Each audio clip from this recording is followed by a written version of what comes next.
ಮಸಾಲೆ ವಡೆ ಮಾಡುವ ವಿಧಾನ. ಕಡಲೆಬೇಳೆಯನ್ನು 4 ಅವರು ನೆನೆಸಿಕೊಂಡು ದಪ್ಪ ದಪ್ಪವಾಗಿ, ಅಷ್ಟು ಇಲ್ಲ ಮೀಡಿಯಂ ಆಗಿ ರುಬ್ಬಿಕೊಂಡು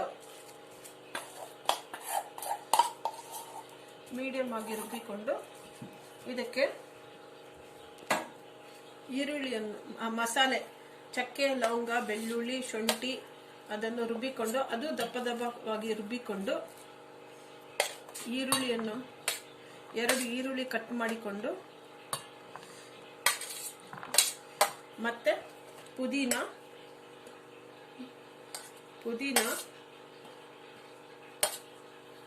ಕೊತ್ತಂಬರಿ, ಸಬ್ಬಕ್ಕಿ ಸೊಪ್ಪು,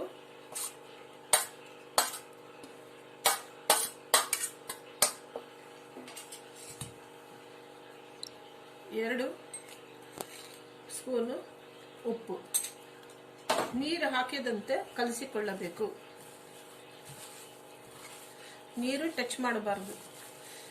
ಈರುಳ್ಳಿ ಹಾಕಿದ ತಕ್ಷಣ ವಡೆಯನ್ನು ಸ್ಟಾರ್ಟ್ ಮಾಡಬೇಕು. ತುಂಬ ಹೊತ್ತು ಬಿಟ್ಟರೆ ಈರುಳ್ಳಿ ನೀರು ಬಿಟ್ಕೊಳ್ಳುತ್ತೆ. ಕಡಲೆಬೇಳೆಗೂ ರುಬ್ಬುವಾಗ ನೀರು ಹಾಕದೆ ರುಬ್ಬಿಕೊಳ್ಳಬೇಕು. ಮಸಾಲೆನು ಚಕ್ಕೆ, ಲವಂಗ, ಶುಂಠಿ, ಬೆಳ್ಳುಳ್ಳಿ ಅದನ್ನು ನೀರು ಹಾಕದೆ ರುಬ್ಬಿಕೊಳ್ಳಬೇಕು.